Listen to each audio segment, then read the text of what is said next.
Hello. Hey, strong moms. I can't believe today is already Thursday, day 4 of the Support Your Diastasis During Pregnancy workout series. How have you been doing and enjoying the series so far? I hope this information's been helpful. Um, Again, this is really geared towards my pregnant, postpartum, and even fitness coach friends. But I love having you all here with me. So if you are here today, welcome. Please say hi. Let me know that you're watching. I want you to know that I really appreciate you hanging out and supporting me here. So thank you. And for those of you that don't know why I'm invading your Facebook, this is the 4th video of the Support Your Diastasis During Pregnancy workout series. So if you have not watched the previous videos, be sure to check them out because it really will kind of help to make sense of what I'm rambling about. So after today's live, if you find yourself confused, definitely check out my other videos. Now, before I get going, if you are here tuning in, just drop a comment, say hello. I'd love to know who's here right now, even if the live is over, so I can chat and say hi to you. It is so good to see you all. Thanks again for supporting me on this. And thanks for taking the time to watch this video. And also as a favor, please tag or share with any friends who you might think might find this information valuable. So you may be wondering what I'm talking about today. Yesterday, I think I left without giving you a teaser of today's topic. So let's get into it. Today we're talking about the 3 most common mistakes when it comes to pregnancy exercise and diastasis.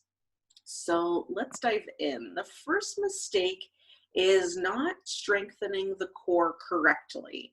Now, what do I mean by when I say this? Well, when it comes to pregnancy and doing core exercises, there are kind of 2 camps.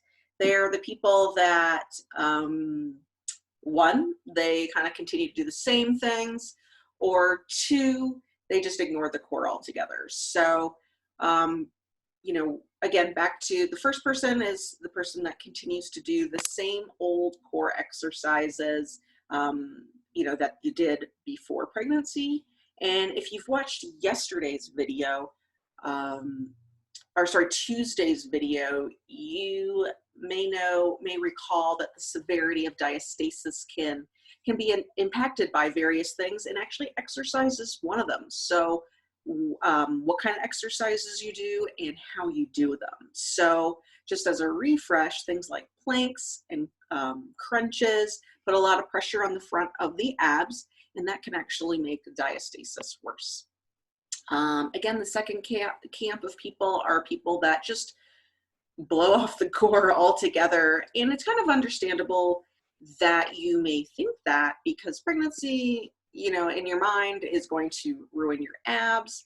And so, well, let's just skip core work altogether, because maybe it's some kind of lost cause. But just because they look different right now or you can't see them anymore, it doesn't mean that they don't deserve a workout too. In fact, strengthening the deep core muscles during pregnancy has been shown to provide better labor outcomes and better outcomes post-pregnancy when it comes to healing, rehabbing, and getting back into daily activities.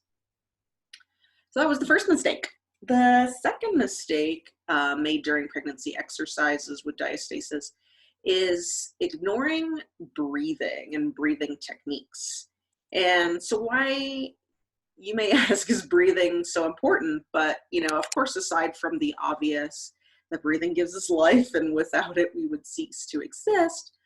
But when it comes to pregnancy, breathing is the foundation of fitness and is the way that our upper body can physically connect with the lower body. And I'm going to elaborate on that, so don't worry.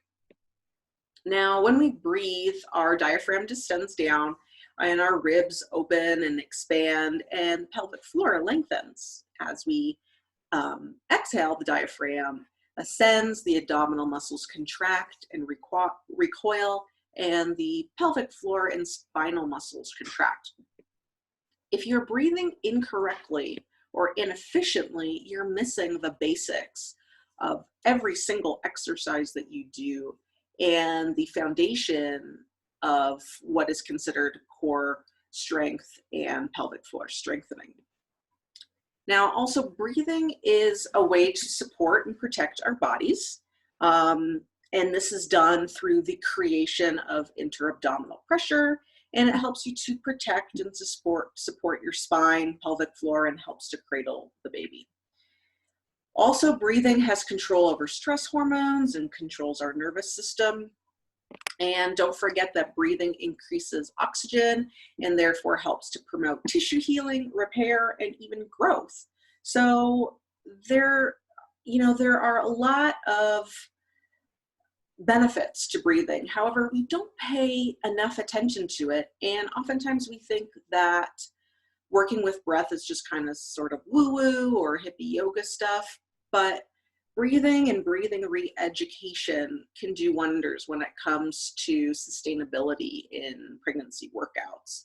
It can help to reduce pain, support your body when you're lifting and working out, and it can also help us to redistribute pressure throughout the whole core and pelvic floor so that it doesn't really focus all outward pressure on the diastasis. It just kind of creates more of a balance.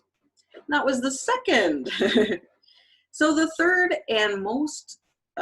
most common mistake when it comes to pregnancy workouts and diastasis is, I would say, ignoring the warning signs or not making smart decisions when it comes to pregnancy workouts.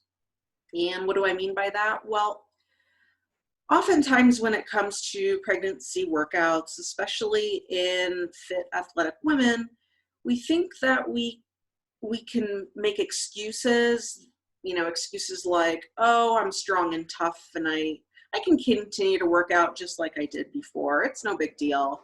Or also, I'm not in pain, so what I'm doing should be fine. Other excuses like, I'll worry about that when the problem comes, or, well, Susie, Jenny, Mary did this through their pregnancy and they're fine, so I can do it too. So all of these are common excuses that can get us into trouble and further worsen or aggravate diastasis. So yes, I know I've been rambling. I do apologize. Hopefully you guys are still with me. But I want to narrow it down to the takeaways that you should be getting from these 3 common mistakes that I discussed with you today. One is to be mindful. Your body is changing and adapting, so should your pregnancy workouts.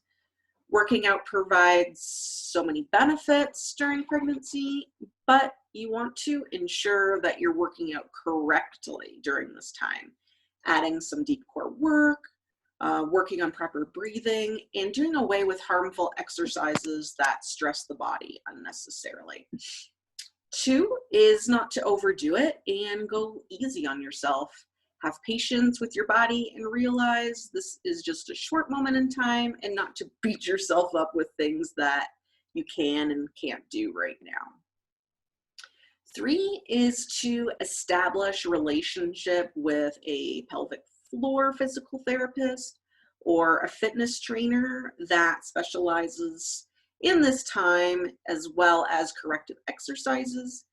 If you don't understand what you should or should not be doing, or if you have pain or something feels weird, you're having discomfort during exercises, always seek out the experience of a professional.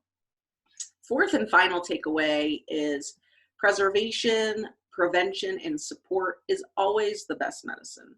Just because something is not a problem now, it doesn't mean that you need to stop focusing on taking care of yourself. Fixing a problem is harder to resolve after the fact, instead of when it becomes this big blown out problem. So, kind of think we spend more time and effort maintaining our car and our homes instead of our bodies.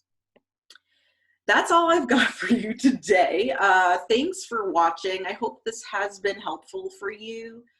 I want you to know and to remind you that, of course, this is the tip of the iceberg when it comes to this stuff, and I can only help so much during Facebook Lives.